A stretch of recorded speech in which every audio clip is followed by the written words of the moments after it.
How are you, क्या चल रहा है लाइफ में? जो आपके फैंस हैं क्या जानना चाहेंगे, क्या कहना चाहेंगे आप? जी हाँ, थ्रू इंस्टाग्राम ऐसा प्लेटफॉर्म है जहाँ आप अपने फैंस से और सबसे कनेक्टेड होते हो। सो समहाउ उनको पता है कि क्या चल रहा है और क्या हो रहा है। So yes, that's a good platform actually. और अभी फ़िलहाल तो project wise that you are asking me बातें चल रही है। बिकॉज अभी आप सब जानते हो quite a few mergers were happening और ये सब हो रहा था, तो चीज़ें डिले हो गई है। But yes, lot of talks, lot of meetings are on, and इंशाल्लाह जब कुछ होगा सो आपको पता चल जाएगा। अदा, जब आपने अपने करियर की शुरुआत की थी, काफ़ी डिफरेंट प्रोजेक्ट्स, मतलब टीवी से शुरुआत हुई है और बहन का रोल और बहुत सारे डिफरेंट रोल, वो सब एक्सपीरियंस करते हुए नागिन सबसे इम्पॉर्टेंट जो आपका लाइफ का ब्रेक थ्रू ऐसा मैं कह सकती हूँ। कैसा लगता है अभी शुरू से अब तक वो जर्नी, अगर आप दोबारा अगर अपने दिमाग में विजुअल्स करें तो? Well, inshallah in April I'll be completing actually 15 years in the industry. और शुरुआत हुई थी कमर्शियल एड से, मॉडलिंग से, एंड देन मुझे नहीं पता था दैट कि मैं एक्टिंग भी करूँगी, because I never had any background of acting या कुछ।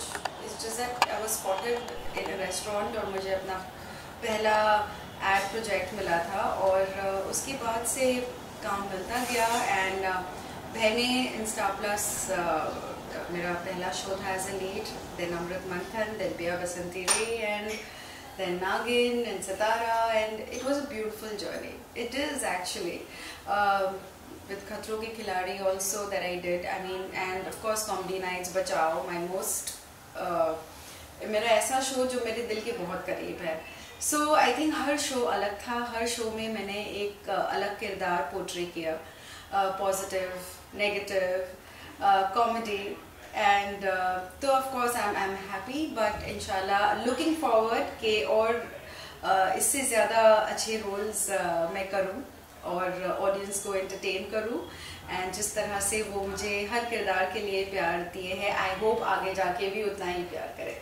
जी बिल्कुल, पॉजिटिव और नेगेटिव किरदार की आपने बात की है, तो पॉजिटिव किरदार तो निभाना काफ़ी इजी हो जाता है। नेगेटिव किरदार जो आपने निभाया है, और सबसे ज़्यादा अगर बात करूँ जो शुरुआत नागिन जो कलर्स का टॉप शो रहा है आपके और मोनी रॉय से हुई है, तो वो जर्नी आप बताइए, क्योंकि उसमें जो आपका किरदार है, आप मोनी रॉय का नाम आता है तो आपका नाम आता है, आपका नाम आता है तो उनका नाम आता है, तो कैसे वो चीज़ को आपने किया? क्योंकि नेगेटिव किरदार निभाना इतना स्ट्रॉन्ग और सेंसिटिव चीज़ है, उसमें क्या आपने एक्सपीरियंस किया? एक्चुअली नागिन सीजन 1 में ऐसे कुछ नहीं था कि मैं नेगेटिव टर्न होंगी। मेरा किरदार पॉजिटिव था नागिन 1 में, but it had that thing कि ये थोड़ी सी सनकी है। मैं अच्छा भी करती थी लेकिन मैं गलत तरीके से करती थी, like I was a crazy person, and वो किरदार लोगों को बहुत अच्छा लगा। But there was this time जब मैंने आई थिंक ऋतिक के आई थिंक खीर में या किसी में जहर मिलाया था, and people went crazy, the TRP was really high of that episode, and I think उसके बाद से दे डिसाइडेड कि इस ट्रैक से खेल सकते हैं। And I think by the end off season 1 मेरा कैरेक्टर नेगेटिव दिखाया कि मैं हो जाऊंगी, एंड या आई थिंक नेगेटिव करना इज़ वेरी डिफिकल्ट, बिकॉज आप you want people to be scared of you, and also बहुत ज़रूरी होता है कि आप नेगेटिव कर रहे हो तब भी लोगों का प्यार आपको मिलना चाहिए, वरना you will just be hated। तो मैंने ये कोशिश की कि मैं किरदार निभाऊं शेषा का, लेकिन ऑफ कोर्स पीपल ने उसकी जर्नी सीजन 1 में देखी है, सो कहीं ना कहीं दे नो कि वो जो कर रही है she is right also, and even Mouni is right. So touch wood, I'm really thankful to everyone that in spite of being negative, आज तक मुझे लोग प्यार कर रहे हैं उस रोल के लिए, so thank you very much. बहुत डिफिकल्ट होता है कि गलत करने के बावजूद भी लोगों से प्यार मिलना, it is, and I think I am really happy and very very thankful. अदा, जब नागिन की कास्टिंग होती है, एकता मैम वो क्या ऐसी चीज़ें देखती है जब उनसे आपकी बातचीत हुई, या कुछ इस रोल के बारे में कभी कुछ डिस्कशन हुआ, या क्या ऐसी बातचीत होती है? क्योंकि वो कास्टिंग करती है बहुत सोच समझ के करती है और एक झटके में करती है। जैसे मोनी के कास्टिंग हुई वो भी अलग तरीके से आपकी जैसी हुई, उस पर कुछ आप कहना चाहेंगे? वेल आपने बिल्कुल सही कहा कि वो बस एक झटके में करती है, तो वैसे ही मेरे साथ भी हुआ था। There was no audition, there was no look test, ऐसे कुछ नहीं था। आई वाज होम और मुझे कॉल आया that Ekta ma'am wants you to play this character and I was like of course okay yes, you know, बहुत अच्छा लगा था वो character. And directly in Bikaner shoot थी। लाइक फर्स्ट ऑफ कोर्स हमारा नरेशन हुआ है यहाँ पर, beautiful narration by Ekta ma'am, and उसके बाद हम बीकानेर में थे और वहाँ जाके मेरा लुक टेस्ट हुआ। सो एकता मैम की खासियत यह है कि जो किरदार वो लिखती हैं उनके दिमाग में होता है कि वो किसे लेना चाहती है, किसे कास्ट करना चाहती है, एंड शी नोज इट। और जैसे बात करें बीच में लॉकडाउन भी आ गया, काफ़ी चीज़ें चेंज होगी, तो उस दौरान आपने क्या किया, किस तरीके से? ऑब्वियसली हार्ड फेस, लो फेस, मतलब अच्छी चीज़ें पूरी चीज़ें साथ में, कैसे वो सब दिन निकाले, क्या किया उस दिन टाइम आपने? वेल आई थिंक दुनिया ही नोबडी हैज़ यू नो अभी तक वो बाहर आए उस चीज़ से जो वो 2 साल हमारे कठिन तरह से गए हैं, you know, 2020 and 2021 people are still recovering. अभी तक they have still not recovered from that fact. तो अभी भी ऐसे लग रहा है कि बस things are just going and things are just moving, और क्या हो रहा है, you know, that 2 years was very crucial for everyone, you know. और मेरे लिए तो खैर ऑफ कोर्स हमने बहुत कुछ सीखा उन 2 सालों में। As an individual, I have changed a lot. बहुत कुछ चीज़ें, you know, you just learn a lot, you evolve a lot, और friend circles कम होते जाते हैं and चीज़ें समझ में आने लगती हैं। So yes, मेरे लिए learning experience था। Then I was, you know, I had gone 1 month to Himachal, तो मैंने काफ़ी trekking की वहाँ पर, and it was again, as I said, an experience to remember, you know, काफ़ी चीज़ें सीखी मैंने। That's it यार, I think that lockdown phase was sad also because I lost someone who was very very close to me, my family member, but बहुत कुछ सीखने मिला, as I said.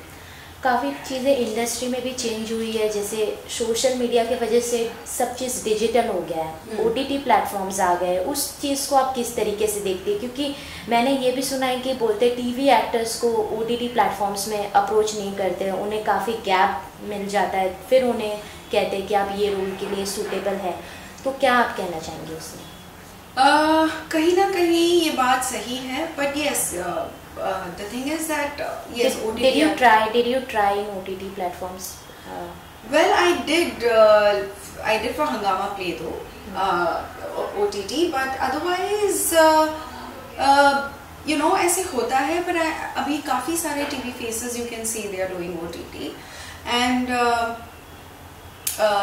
social media की तरफ से you know वजह से काफ़ी सारी चीज़ें भी चेंज हुई है, लॉकडाउन की वजह से काफ़ी सारी चीज़ें भी चेंज हुई है, things are getting digital, lot of things actually, you know, the budgets have crashed and काफ़ी सारी चीज़ें अभी चेंज हो रही हैं, the industry is changing a lot, और I think हमें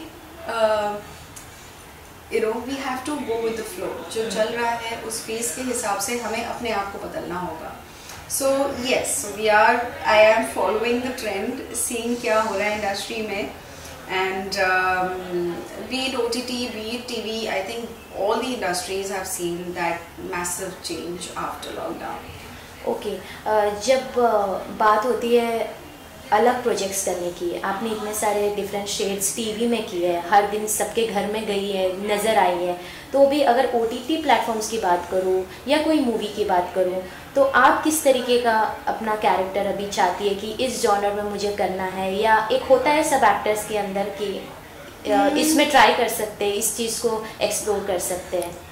I have not done a periodic drama कभी, और बहुत मन है मुझे पीरियोडिक ड्रामा करने का, like you know historical show like the fights, the horse riding, and that the kind of outfits you wear. I really want to do something like that, like really powerful character. बात करूँ TV की वापस, क्योंकि reality shows भी काफ़ी होते हैं, और बिग बॉस और खतरों के खिलाड़ी तो आपने किया है, बिग बॉस का भी सोचा है करने के लिए? सबने मुझसे ये सवाल पूछा, मैंने हमेशा यही कहा है कि Bigg Boss is not my cup of tea. It is not. I don't think I can be there and do. अच्छा, what is that one thing कि आप उसे नहीं बर्दाश्त कर सकते, या बिग बॉस में आप नहीं जा सकते, कि क्या ऐसी एक चीज़ है जो? आई थिंक इतनी जो there are so many fights that happen, तो I don't think I can handle that. Okay, तो you are more into fitness. कुछ फिटनेस टिप्स देना चाहेंगे अपने फैंस ऑडियंस को? वेल, ऑडियंस को मैं फिटनेस टिप तो यही कह सकती हूँ कि गाइज अपने लिए वक्त निकालो, चाहे वो हाफ एन आवर हो, 40 मिनट्स हो, 1 आवर हो, but that is very important for you. चाहे आप उस पर जिस तरह का भी एक्सरसाइज करते हो, जिम जाते हो, योगा करते हो, या anything that you think is your way of fitness, maybe walking, jogging, but I think वो बहुत बहुत क्रूशल होता है for a healthy life. And of course what you eat is also very important. So मैं ये मानती हूँ कि चाहे कितने भी बिजी रहो, लेकिन अपने लिए वक्त निकालना सबसे ज़्यादा ज़रूरी होता है फॉर फिटनेस. Definitely yes. अदा, जब आपसे बातचीत होती है, काफ़ी इंटरव्यूज़ मैंने देखी है, लव के बारे में आपकी जो थिंकिंग है काफ़ी थोड़ी अलग है, तो क्या कहना चाहेंगी लव की डेफिनेशन की? क्योंकि आप अनलकी रही है एक टाइम पे, अभी क्या है स्टेटस, क्या चल रहा है?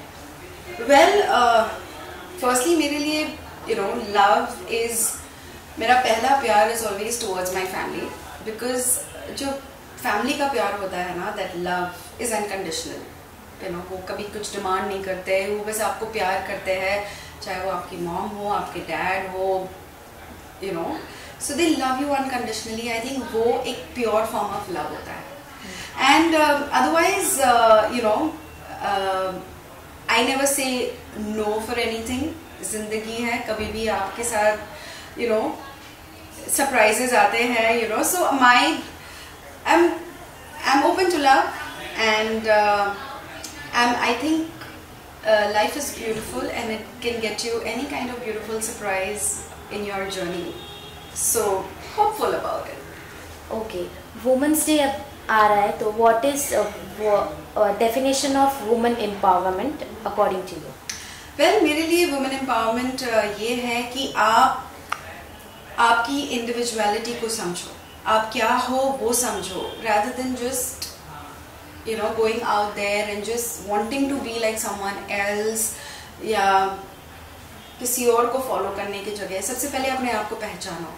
Who are you? That is very important. उसके बाद come out there and speak who you are, because जब आप खुद जानते हो, अपने आप को समझते हो, only then when you can do what you want to do. So आजकल I see in every field women are excelling, and they are doing really well. And I'm really, really proud of every woman out there excelling in all the fields. But to all the youngsters, just social media mein, they feel that this is the reality. I would just like to tell them that don't believe everything you see on social media, all these young girls, and just be very content with yourself. When you see yourself in the mirror, be very content. Don't try to look like someone else. This is something that I really want to tell everyone. So, Ramzan आ रहा है, कुछ plans है, क्या करने वाली है? जी हाँ, या आपके फैंस कुछ गुड न्यूज़ सुनेंगे? फेस्टिवल्स आते हैं तो ब्लेसिंग्स भी आती है, तो कुछ ऐसे गुड न्यूज़ उन्हें सुनने मिलेगा कि आप कुछ ऐसे प्रोजेक्ट्स करने वाली हैं? जी, ज़रूरी नहीं है कि फेस्टिवल्स के साथ ब्लेसिंग्स आए. I think I believe every day there is some blessing coming your way. तो आई थिंक जो फेस्टिवल्स होते हैं तो एक एक्स्ट्रा एक्साइटमेंट होती है. और रमज़ान है, will be fasting for 30 days, और फिर ईद. सो एक अलग तरह का बॉन्डिंग होती है विद योर फैमिली. और बचपन से ये we are following a tradition and being a part of it, और लोगों के साथ शेयर करती हूँ कि आज इफ्तार में क्या बना है. So it's always very happy feeling, चाहे कोई भी फेस्टिवल हो. आई थिंक हर घर में एक शिवरात्रि भी आ रही है. यस, महाशिवरात्रि भी आ रही है. तो एक फेस्टिवल जब आता है, आई थिंक होली भी आ रही है, राइट? So हर फेस्टिवल जब आते हैं, so there is always one like happiness, चाहे वो हमारा फेस्टिवल हो या हमारे नेबर का फेस्टिवल हो, you know, when there is Diwali or Holi, so you know they send mithai to us, and you know, we send iftar to them, so it's always a very unity वाली feeling, एक happiness, you know. So I really look forward to all festivals because it really makes me happy, and it's always a reason to dress up also. Okay, last message to fans and audience, what you want to deliver?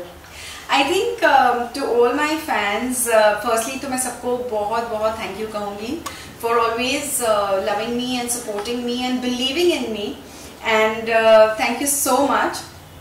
आप बहुत अच्छे अच्छे messages भेजते हो मुझे, बहुत अच्छे edits भी बनाते हो, so thank you so much. And I would just like to tell each one of them that you know, जो आप सब है, please love yourself first, keep that your first priority, and your family too. Thank you so much. Thank you. Thank you.